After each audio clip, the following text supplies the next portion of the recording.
आदाब नाजरीन, दक्कनी खबरों में आप सभी का खैर मकदम। मैं हूं सैयद अहमद जिलानी और न्यूज़ 18 उर्दू में आप देख रहे हैं हमारी खास पेशकश दक्कनी खबरें। हम हर हफ्ते इस प्रोग्राम में आप लोगों को मुख्तलिफ और दिलचस्प खबरें दिखाते हैं। आज आप लोगों को दिखाएंगे हैदराबाद में कितने की तारीखी पुला है। लकड़ी के पुल का नाम सुने होंगे, देखे कभी नहीं, आज तक नहीं देखे होंगे, मगर हम आपको दिखाएंगे। लाइट का बिल ज़्यादा से ज़्यादा वो भी गरीब के घर का कितना होता होगा। कभी सुने 128 करोड़ से ज़्यादा बिल आया बोल के, और पत्थर से ढोल की आवाज़ सुने कभी, हम सुनाएंगे। इसके अलावा आपको दिखाएंगे एक ऐसा तोता जो मोबाइल का दीवाना और आदी हो गया, और बच्चों का खास दोस्त चिंपैंजी की सालगिरह भी आपको दिखाएंगे। ये सब देखने के वास्ते देखिए न्यूज़ 18 उर्दू की खास पेशकश दक्कनी में खबरें। तो चलो शुरू करेंगे दक्कनी में खबरें।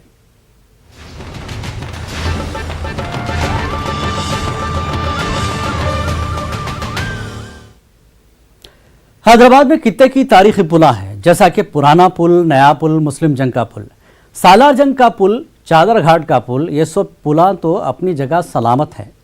एक गाना सुने होंगे आप लोग, कोई बंदर नहीं है फिर भी नाम बांद्रा बोले जैसा सैफाबाद खैरताबाद के बीच में है सो लकड़ी का पुल का वजूद नहीं है।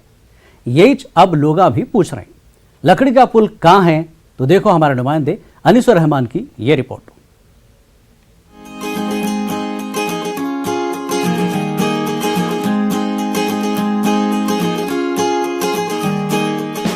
लकड़ी के पुल का इलाका हैदराबाद का एक मसरूफ इलाका है। यहाँ पे जब देखो खचाखच गाड़ियां भरे हुए रहती हैं।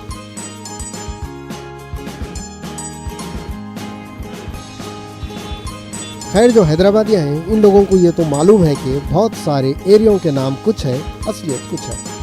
जैसा कि नाम दूध बोली है, मगर दूध की तो क्या, पानी की भी वहाँ पे कोई बोली नहीं है। जो लोग लकड़ी के पुल के एरिया से गुजरते, लकड़ी के पुल को तलाश करते रहते, मगर वहाँ पे लकड़ी का पुल तो क्या, लकड़ियों का गट्ठा भी नजर नहीं आता। हम हैदराबाद के इलाके लकड़ी का पुल में हैं। यहाँ पर पुल तो है, लेकिन ये पुल लकड़ी का नहीं है। लोगों का मानना है कि किसी ज़माने में यहाँ पर लकड़ी का पुल हुआ करता था, लेकिन अभी उसके कोई आसार मौजूद नहीं हैं। मुकामी लोगों का बोलना है यहाँ पे कभी लकड़ी का पुल था जो अब नहीं रहा। लकड़ी का पुल तो लकड़ी का बना हुआ है क्या? पहले था, लकड़ी का पुल था, पहले था, अब नहीं है। लकड़ी का पुल खत्म हो गया। कब तक था वो, कब खत्म हो गया, कुछ मालूम है आपको? एक 10-15 साल हो रहा। लकड़ी का पुल के माने क्या है? लकड़ी का ब्रिज। कहाँ है लकड़ी का ब्रिज? लकड़ी का ब्रिज यहाँ पे पहले था, अभी ये डामर का रोड हो गया है। पहले बोल तो एक ज़माने पहले लकड़ी का पुल हुआ करता था, अब क्या है पूरा सीमेंट का, लोहे का ब्रिज बना हुआ है। आप देखे हो लकड़ी का पुल को? नहीं, हम बचपन से तो नहीं देखे अभी तक। तो आपको कौन बोले यहाँ पे लकड़ी का पुल था? मैं सुनते आ रहा हूँ, मेरे अब्बा दादा लोग बोलते थे, पहले सुनते आ रहा हूँ बस।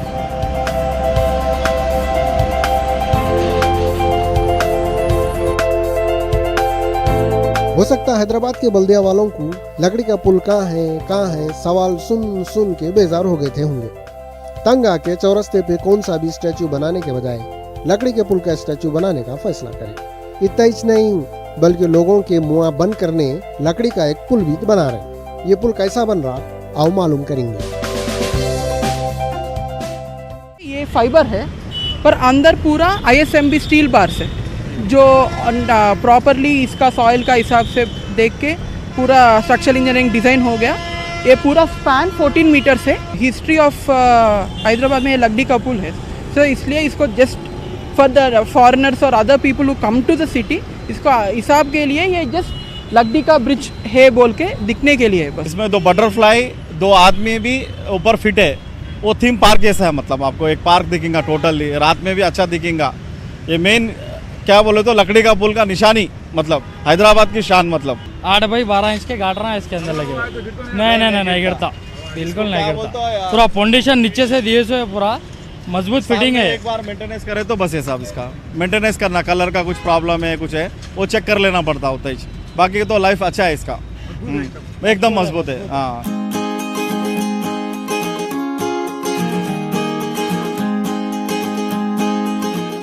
बल्दिया वाले लकड़ी का पुल बना तो दिए, मगर उस पे चिल्लरपना नहीं कर सकते। जैसा कि हत्ती के दांत देखने के अलग और खाने के अलग होते, वैसे ये पुल देखने के वास्ते है, इस पे चढ़ नहीं सकते। ये पुल लकड़ी का पुल कहाँ है पूछने वालों की बोलती बंद करने के वास्ते है। हैदराबादियाँ अब बता सकते हैं कि यही इनका लकड़ी का पुल है, इससे पहले जो कि वो यहाँ पर नहीं था। कैमरामैन श्रीनिवास के साथ मैं अनीसुर रहमान, न्यूज़ 18 हैदराबाद। नामुमकिन बात कब मुमकिन हो जाएंगी बोल नहीं सकते। अगर एक बल्ब और एक फैन के करंट का बिल 128 करोड़ रुपयों से ज्यादा आया तो आप इसको क्या बोलेंगे? इलेक्ट्रिसिटी डिपार्टमेंट वाले नामुमकिन को मुमकिन करके दिखाए कि नहीं? दिल थाम के देखो दिमाग को झटका देने वाली ये रिपोर्ट।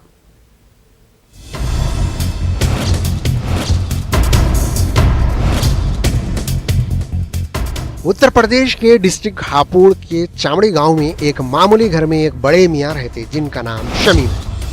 इलेक्ट्रिसिटी डिपार्टमेंट वालों का काम वैसे तो उजाला फैलाना है, मगर एक छोटा सा कागज का टुकड़ा भिजा के वो लोग बेचारे शमीम की जिंदगी को अंधेरा घुप कर दिए।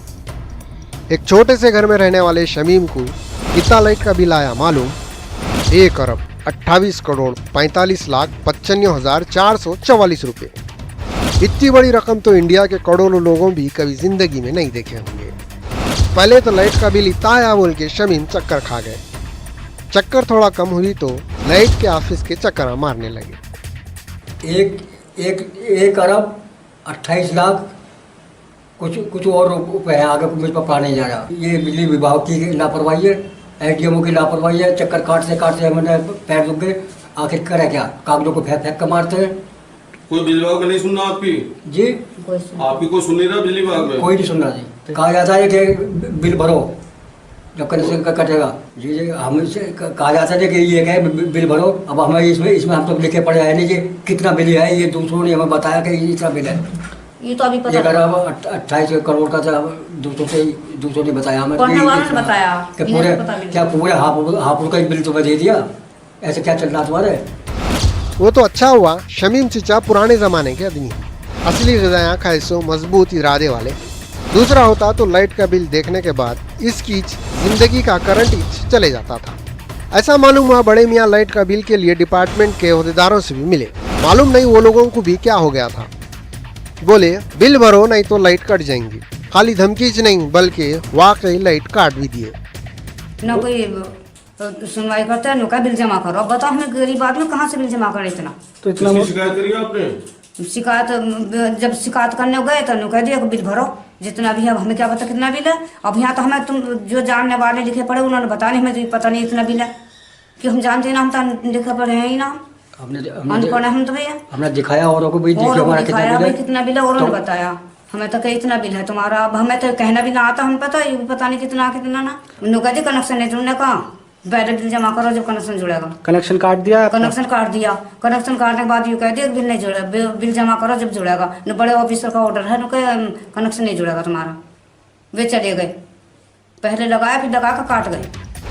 मजबूर और मजलूम शमीम आखिर में मीडिया का सहारा लिए। मीडिया वाले भी इलेक्ट्रिसिटी डिपार्टमेंट वालों से पूछे एक गरीब के घर में जब 128 करोड़ का करंट खर्च हो सकता तो अमीरों के घरों में कितना बिल आना चाहिए? तो ओहदेदार गलती को सुधारने का वादा करें। बिल उपलब्ध करा दीजिए, हम उसे जो टेक्निकल फॉल्ट कहीं रहा है सिस्टम पे उसे ठीक करा कर इशू कर देंगे। इसमें कोई बड़ी बात नहीं है। कभी वो टेक्निकल फॉल्ट हो जाते हैं बिल बनाने में। तो टेक्निकल फॉल्ट मानना है, टेक्निकल फॉल्ट कहीं ना कहीं हुआ है, कितना बिल है उसकी रसीदें और बिल जो भी हैं वो हमें उपलब्ध करा दें तो। टेक्निकल फॉल्ट दूर करने की बात तो ठीक है, मगर उन लोगों की दिमागी फॉल्ट को भी दूर करने की जरूरत है जो 1 अरब 28 करोड़ 45 लाख 95,444 करोड़ रुपए का बिल देखने के बाद भी बिल भरने की हिदायत दी और नहीं भरने पे लाइट कट कर दी। Bureau report, news 18 Urdu. तबला बजता, ढोल बजता, मृदंग बजता, यहाँ तक के घड़ा भी बजता, मगर क्या आप कभी पत्थर को बजते हुए सुने? मध्य प्रदेश के अलीराजपुर जिले के एक छोटे से गांव फाटा में एक ऐसा पत्थर है जिसको हिलाए तो ढोलक के जैसी आवाज आती। पहले जमाने में डाकुआ अपने साथियों को होशियार करने ये पत्थर का इस्तेमाल करते थे कहते। साइंस और टेक्नोलॉजी के दौर में भी ये पत्थर एक अजूबा बना हुआ है। देखो ये रिपोर्ट।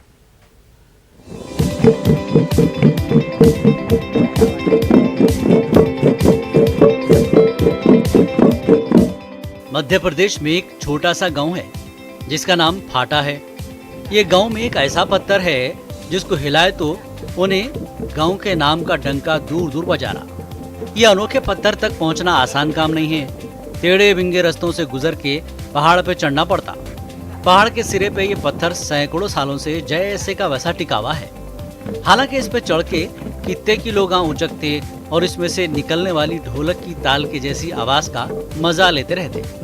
लोग चाहे कितना भी उछल कूद कर लो, ये पत्थर पहाड़ पे से न तो सड़क के नीचे गिरता न तो कूदने वाले को लुढ़काता। ये बहुत पुराना पत्थर है। ये पहले बूढ़े ने बोलते थे कि ये यहाँ डाकू आते थे और इसको बजा के ने फिर इकट्ठे करते थे। फिर हमारे यहाँ गांव वाले फिर कि चोर आए लेकर के मालूम पड़ जाते थे, सब घर में छुप जाते थे, पहले ऐसे बोलते थे पुराने। डाकुओं ने ये ख़त्म हो गया, उसके बाद हमारे ये सब बस्तियाँ बसने लग गई, फिर ये सब ख़त्म हो गया डाकू। फिर ये हमारे यहाँ सब कहीं शादी हुई कहीं हुई तो ये बजा देते, सब इकट्ठे हो जाते थे सब यहाँ। पुरानी की बात कर रहे हैं सर, तो पहले 10 किलोमीटर से जाती है आवाज़, और अब ये क्या अभी 4 किलोमीटर से जा रही है। जब पहले क्या वो थोड़ा पत्थर बड़ा था तो उसका कट गया, नीचे वाला मुंह था ना वो टूट गया, इसलिए वो ज़्यादा झूला आता कि तो ज़्यादा बत्ता था, अभी कम बनने लग गया। ये पत्थर के नीचे से ढोलक की थाप की आवाज कैसा निकल रही, कहीं को निकल रही, ये तो कोई बोल नहीं सकता। मगर लोग बोल रही ये पत्थर पहले जमाने में जंगल के बीचों बीच में था। ये जगह कोई आता था न जाता था, यहाँ पे जंगली जानवर बसते थे। डाकुआ खतरे के वक्त अपने साथियों को चौकस करने या एक जगह जमा करने ये पत्थर को हिलाते थे। डाकुओं का दौर खत्म हो गया तो आदिवासी लोग शादी की इत्तला एक दूसरे को देने ये पत्थर का इस्तेमाल करे। हल्लू हल्लू गांव में नए नए चीजें आने लगे। मोबाइल आ गया तो पत्थर पे खड़े होके उचक उचक के दावत देने की जरूरत नहीं रही। इस पत्थर के ये सदियों पुराना पत्थर है और यहाँ पर क्या पहले जो चोर डाकू होते थे ना, उनके गिरोह को भेली करने के लिए इस पत्थर को बजाया जाता था और उन्हें भेली किया जाता था। उसके बाद जब उनका दौर ख़त्म हुआ तब ये जो गांववासी मतलब यहाँ कोई मौत हो जाए या शादी ब्याह हो या कोई भी विपदा आती थी तो इसको पत्थर को बजा कर यहाँ के आसपास के क्षेत्र के लोग यहाँ पे इकट्ठा होते थे इस पत्थर की वजह से। और ये पत्थर की विशेषता ये रही है कि 10 से 12 किलोमीटर इसकी आवाज़ जाती थी। खैर आज ये आधुनिक दुनिया में जो गाड़ी वाहन हो गया इसकी वजह से अब ये पत्थर कम से कम अभी भी 3-4 किलोमीटर की आवाज़ तो करता है ये। और आज इस पत्थर को पूजा जा रहा है। यहाँ पर जो भी ये आदिवासी क्षेत्र में यहाँ लोग आते हैं और ये जो मन्नतें मांगते हैं, यहाँ से मन्नतें पूरी होती है। ये प्रकृति की एक अच्छी निशानी है यहाँ पर, जो आज भी मौजूद है। ऐसा मालूम हुआ ये पत्थर को पुराने जमाने में जब हिलाते थे तो इसकी आवाज 10 किलोमीटर दूर तक लोग सुनते थे। बुढ़े आदमी की आवाज कमजोर हो गई जैसा ये पत्थर की आवाज भी अब कम हो गई भी है। सिर्फ 4 किलोमीटर तक ही सुनने आ रही कथे, वो भी रात के सन्नाटे में। पत्थर की आवाज में कमी की एक वजह तो आजकल के जमाने का पुकारा है। भयानक चीख चाक में पत्थर की सुरीली आवाज दब के रह जा रही। दूसरी वजह मकामी लोग ये बताए पत्थर का एक हिस्सा टूट गया, पत्थर में कमी आ गई तो आवाज में भी कमी आ गई कथे। चाहे पत्थर टूट जाने दो, पत्थर में से आवाज कम आने दो। भाटा गांव के लोग अपने गांव का नाम ऊंचा करने वाले पत्थर की कदर करना नहीं छोड़े। गांव के इस अनोखे पत्थर को वो लोग एक मुकद्दस पत्थर का दर्जा देके इसका नाम बाजना पत्थर रख दिया। ये पत्थर को बाजना बाबा भी बोलते थे। Bureau report, news 18 Urdu. Mobile का शौक बड़ों से बच्चों तक और बच्चों से परिंदों तक पहुंच रहा। हमारी बात पे शायद आपको यकीन नहीं आ रहा होगा, इस वास्ते हम आपको एक ऐसा तोता दिखा रहे हैं जिसका ज्यादा वक्त मोबाइल देखने में गुजरता। मोबाइल नहीं मिला तो तोता बेचैन होकर चीखा मारना शुरू कर देता। अब जो भी ज्यादा मोबाइल देखा तो आप लोग उसको तोता भी बोल सकते। देखो ये दिलचस्प रिपोर्ट।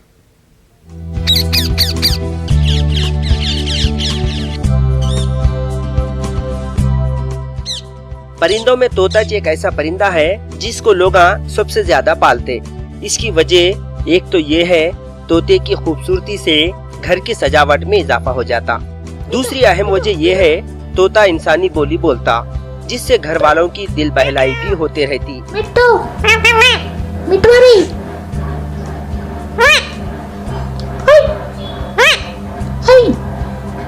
दूसरे परिंदों के जैसा तोते को भी आजादी पसंद है। तोता भी जंगलों और बागों में रहना चाहता, मगर मध्य प्रदेश के जिले रायसेन के हैरतगंज के एक घर में ऐसा हैरत अंगेज तोता है जिसको मोबाइल पसंद है। उन्हें घंटों मोबाइल देखते हुए रहता। इसको पिंजरे में बंद करके रखने की भी जरूरत नहीं है। खुला छोड़े भी तो उड़ के जाने की कोशिश नहीं करता। बस मोबाइल दिखा दो, जहाँ चाहे वहाँ पे बैठ जाता। ये तोते को मालूम है उड़ के अपने सगों कने गया तो सिवाय टैटे के कुछ सुनने नहीं आता।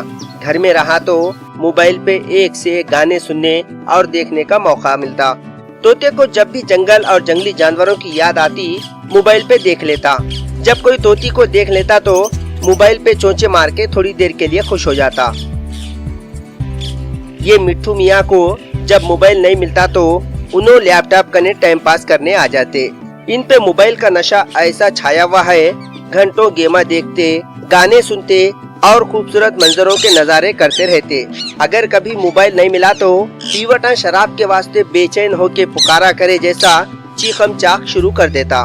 मिट्ठू मियाँ जिस घर में हैं, वहाँ पे एक जर्मन नस्ल का कुत्ता भी है। पहले इनकी और कुत्ते की बहुत जमती थी, मगर जब से इनको मोबाइल देखने की आदत हो गई, अपने दोस्त को उन्होंने ज्यादा वक्त नहीं दे सक रहे। कभी कभी हाय हेलो करके मोबाइल में खो जा रहे। तोते के निराले शौकों को देखने लोग दूर दूर से रायसन आ रहे हैं। ये तोते के तरफ से रायसन की शोहरत में इजाफा हो रहा। ये तोता अपने मालिक की पहचान भी बना हुआ है। Bureau report, news 18 Urdu. तोते के बाद अब बात करेंगे गधों की और बारिश की। बरसात का मौसम आके कितने की दिना हो गए, मगर हैदराबाद में पानी नहीं पड़ रहा बोल के लोग अपने अपने तरीके से इबादतें और दुआएं कर रहे हैं। थोड़े लोग ऐसे भी हैं जो अपनी अजीब रस्मों से बादलों को शर्म से पानी पानी करना चाह रहे हैं। ऐसी चेक रस्म सिकंदराबाद के इलाके बोइनपल्ली में लोग अदा करें। देखो ये रिपोर्ट।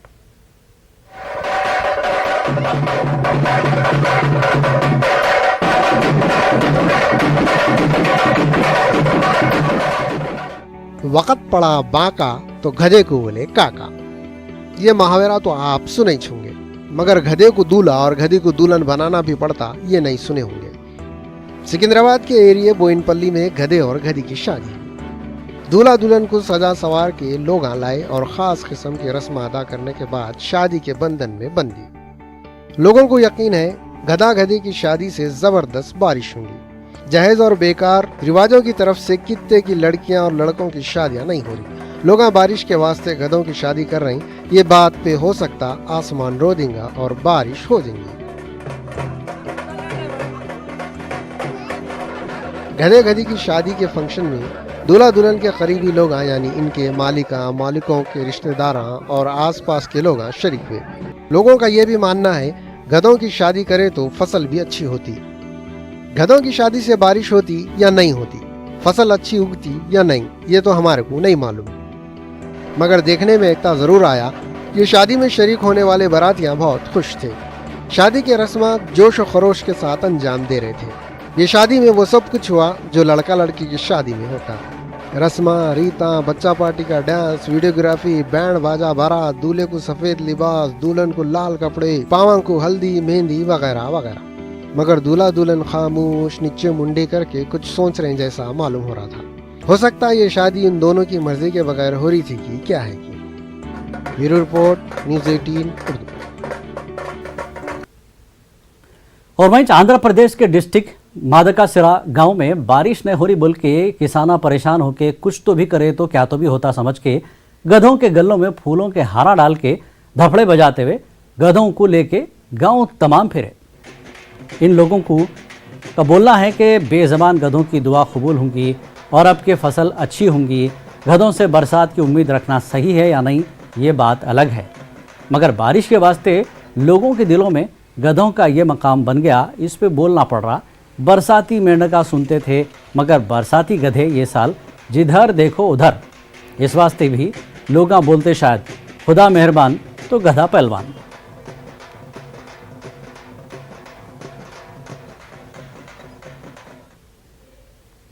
और अब देखेंगे चिंपांजी की सालगिरह। हैदराबाद के नेहरू जूलॉजिकल पार्क में है सो चिंपांजी की सालगिरह जू पार्क का स्टाफ मिसाली तरीके से मनाया। ये फंक्शन में जू को आए सो लोग भी शरीक हुए। आप कई को पीछे रह रही और आप भी चिंपांजी की सालगिरह में शरीक हो जाओ।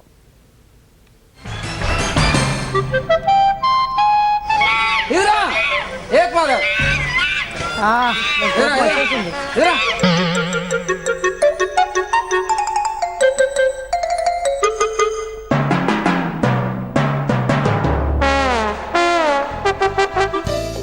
के जू पार्क में चिंपांजी सूजी की 33वीं सालगिरह मनाए।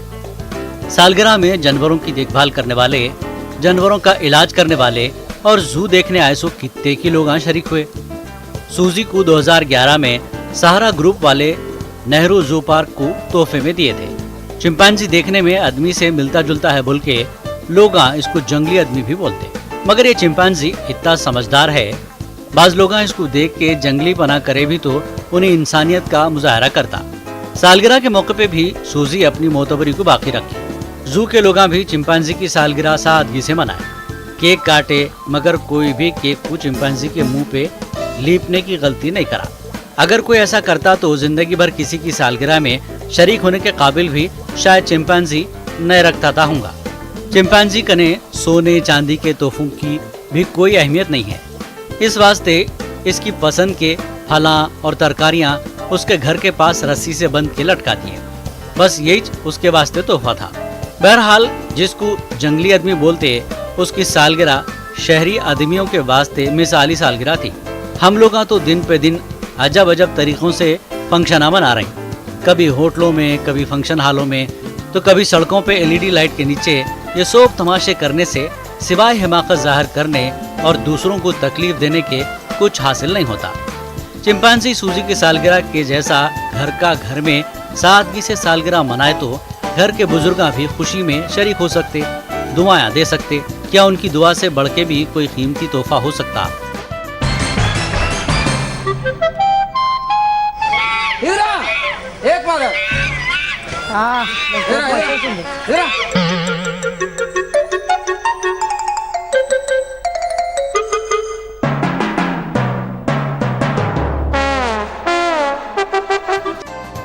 Bureau report, news 18 Urdu. World cup final में पहली बार इंग्लैंड की टीम वर्ल्ड चैंपियन बन गई। खैर किसी ना किसी को तो जीतना ही था। वैसे हमारे खिलाड़ियां भी बहुत उठा पटक करे, सेमीफाइनल तक भी पहुंचे, मगर वहां कश्ती मेरी डूबी जहां पानी कम था बोले जैसा 300 रन भी आसानी से बना लेने वाली टीम 240 के स्कोर तक नहीं पहुंच सकी। सेमीफाइनल में हार के वर्ल्ड कप की दौड़ से बाहर हो गई, मगर आंध्र प्रदेश के चंद्रशेखर वर्ल्ड कप हासिल करने में कामयाब हो गए। वो कैसा, देखो ये रिपोर्ट। टीम इंडिया तीसरी बार वर्ल्ड चैंपियन बनना बोल के हर कोई ख्वाहिश कर रहा था। इंडियन टीम के करोड़ों फैंस में आंध्र प्रदेश के शहर नेल्लूर के चंद्रशेखर भी हैं। इनको उठते बैठते जागते सोते वर्ल्ड कप दिख रहा था। इनको यकीन था team India world cup trophy लेके आएंगे। चंद्रशेखर पेशे से सुनार है। इन्होंने अपने दिमाग में घुसे हुए वर्ल्ड कप ट्रॉफी को बाहर निकालने एक बड़े मिशन पे बहुत छोटा वर्ल्ड कप तैयार करे। ये वर्ल्ड कप 200 मिलीग्राम सोने का है। इंडियन क्रिकेट के खिलाड़ियां कितने की दिनों की भाग दौड़ के बाद भी वर्ल्ड कप लाने में नाकाम रहे, मगर चंद्रशेखर सिर्फ 6 घंटों की मेहनत के बाद माइक्रो वर्ल्ड कप हासिल कर लिए। इनकी ये कामयाबी पे लोग इनको मुबारकबादियां दे रहे। वाकई चंद्रशेखर बहुत होशियारी का काम करे। टीम से अपनी मोहब्बत भी जाहिर कर दिए, वर्ल्ड कप का नमूना तैयार करके अपना फन भी पेश कर दिए। ये वर्ल्ड कप इन्होंने सोने का बनाए। ये बोलने की जरूरत नहीं है कि सोना कभी भी काम आने वाली चीज है। एक हम हैं जो अपने हौलेपन से सेमीफाइनल मुकाबले के वक्त मिठाई और पटाखे खरीद के लाए थे। ना तो मिठाइयाँ खुद खा सके, ना किसी को खिला सके। पटाखे ना तो खुद फोड़ सके, ना किसी को दे सके। जैसा कि चंद्रशेखर टीम इंडिया से मोहब्बत की यादगार माइक्रो वर्ल्ड कप शोकेस में सजा के रखे, वैसा ना तो मिठाई को सजा के रख सकते, ना पटाखों को सजा के रख सकते। Bureau report, news 18 Urdu. Karnataka Urdu academy की तरफ से बेंगलुरु में जश्न उर्दू के उन्वान से कुल हिंद मज़ाहिया मुशायरा हुआ। मुशायरे में शायरां घरेलू जिंदगी, सियासी और समाजी हालात कुछ ऐसे अंदाज में पेश करे, सुनने वाले हंसते हंसते लोटपोट हो गए। जश्न उर्दू में बाद शायरां दखनी ज़बान में अपना कलाम सुना के धूम मचा दिए। तो आप देखो ये शायरों का दखनी मखसूस मज़ाहिया कलाम। और हमारे को दियो इजाज़त, अगले हफ्ते आपसे फिर मिलेंगे। आखिरी शेर पर पहुंचा कि आज से जो मालेगांव की तरफ मैं एक ऐसे शायर को दावत सुकन की पढ़ाई मुफ्त की रोटियों को मरता हूँ, माले रिश्वत से पेट भरता हूँ। बहुत अच्छा काम करते हैं। इतना कंजूस हूँ खुदा की कसम, इतना कंजूस हूँ खुदा की कसम, भूख लगने पर सब्र करता हूँ। काला नौशो कर को शादी, काला नौशो कर को शादी, गोरी गुमटी छोकरी से। अच्छा। काला नौशो कर को शादी, गोरी गुमटी छोकरी से, बुरखा ने सो गजा फिरा वो देखो घोड़ा जोड़ा उनसे, अकड़ को फिरिया 2-4 दिन। देखो घोड़ा जोड़ा उनसे, अकड़ को फिरिया 2-4 दिन, जोरू के अब कपड़े धोड़ा। बहुत दिना के बाद में आ रही, क्या जी मामू क्या किस्सा, और साथ में मामी बच्चे ला रही। क्या जी मामू क्या किस्सा, सम्मर क्या समझ को घर में पूरा महीना खा खा को मेरा खा को मेरा गरी।